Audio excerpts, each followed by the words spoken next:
Any second guessing here about not having Clark on the Olympic team? From me? No. To the home team, there's going to be a lot of people cheering for that other side. I'll get 2 shits. How about one? Not even 1 shit. So we know the Caitlin Clark effect is real. Obviously, it is incredibly obvious that it's real. But this might just sum it up more than anything else. But the reality is, Caitlin Clark is a bigger draw than the WNBA Finals, and it's proven by this. Hey, dummies. For the first time, like, in the history of basketball, you have arguably a player who is the most popular player in the world. Like, you could argue right now, Caitlin Clark is the most talked about, discussed, most popular, most puts asses in the seats, single basketball player in the world. You could argue that. Yeah, you could say maybe LeBron, Luka, whatever you want, but you can argue it. And you leave her off the Olympics team, it's not only a showcase for her, it's for the sport and the other WNBA players who are on this team. How dumb, how brain dead, how idiotic do the people running this thing have to be? I'd rather watch paint dry. I'd rather watch dirt just be moved around because Caitlin Clark's not on the team. If she's there, it's appointment TV. You people, whoever did this, honestly, hey, take your brain, put it in a museum, and study it for how dumb you are. You guys don't know, teams have season tickets. In general, teams have season tickets. Sometimes teams have half-season tickets.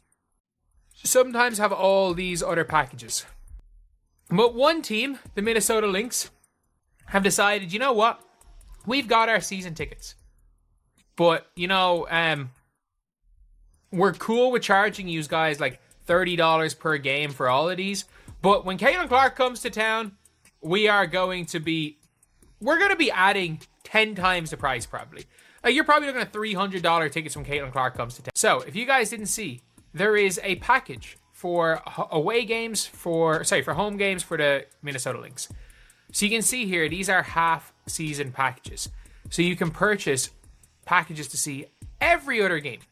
You can get half-season packages for all of these games here, all of these games here. Option to add Fever games. Purchase a half-season package to receive access to add on the Fever game. You cannot buy a ticket to the Fever game without buying a half-season package. That is how confident they are in this. You cannot buy a ticket straight up for the Fever unless you are at all the other games. So you can't just buy a ticket to the Fever. Any other game, cool. The other games are all in the packages. And they're probably charging as much as the entire package to just watch the Fever game. Which is absolutely crazy. Like, I knew the Caitlin Clark effect is real, but it's like, there are people still oblivious to it. Still people absolutely oblivious to it. But you've now got, like, purchase a half-season ticket to receive access to add-on the Fever games. The Go has her own package. She literally has her own package. They could even sell out Gamebridge for day one of Fever camp. They 100% could. I'm sorry, they could sell out Gamebridge for day one of Fever's training camp. There's a 0% chance they could. Unrivaled, if somebody got injured for Unrivaled, and it was while they're waiting for someone, they were like, we've got Caitlin Clark for one day and one day only, but instead we're going to move it into wherever, is it in Orlando or Miami? It's in Miami, where Miami, the Miami Heat play in the American Airlines Arena is Miami? Or is it the American Airlines Center? Is that the Mavs? American Airlines Arena, I think, is Miami, or whatever it's called now. So you could move it to there, Unrivaled, and it would sell out in 10 minutes if she was there for one night and one night only. That's the reality of the situation. I've never seen a team do something like this before. Maybe there is. Maybe there has been, but I've never heard of season tickets that discount certain games just because they're the bigger games. And also the fact that you have to pay, you have to buy a season ticket. Like, I've seen times where in order to get access to certain games, you have to basically, it's first come, first serve with season tickets and stuff.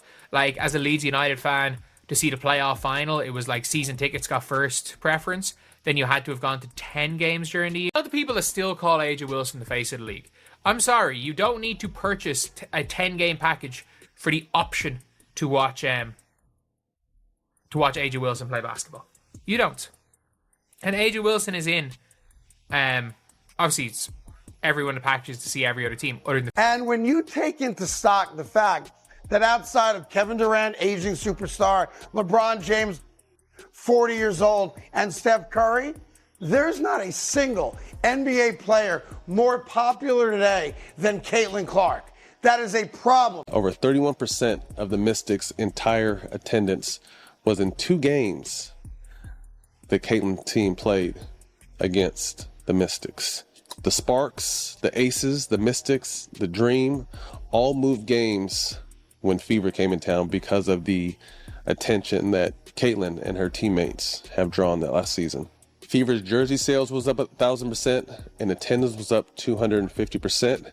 And they had the largest attendance on average per year, just over 17,000 per game. Such an incredible moment on a global scale for our game, for our players.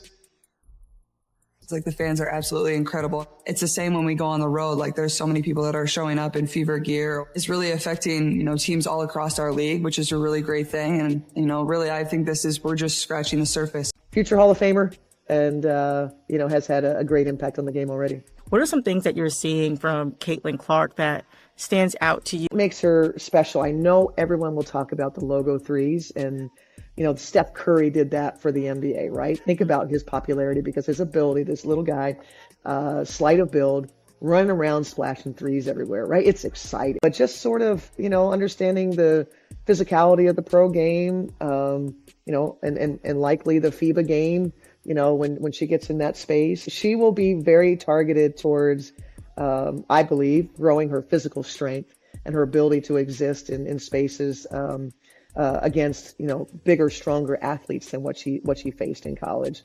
So, obviously, future Hall of Famer and, has had a great impact on the game already. It is an interesting situation, but what do you guys think? Do you guys think teams should be allowed to do this? Like, it is... Look, all these things are supply and demand at the end of the day. So, no matter what, you really think, no matter what really opinions you have on it, the unfortunate truth of it all is, in life, pretty much everything is supply and demand. So, the demand is going to be there for the Fever game. So, I think Indiana, or not even Indiana, Minnesota are going to do that. And I don't think they're going to be the only team to do something like that. But the Fever games are just that. They're that big in general, and they're going to be that big of games, that many people are going to want to see them, that it's tough to just put it in with a package, because was it the Target Center? I think, is it the Target Center that they played? I was literally there a few months ago, but for that arena, when you can make more money from the Fever game based on tickets than you can for all these games combined, I can kind of see why they're doing what. I don't know if it's right. It's not right. It's unfortunately not right. I don't know though if it's still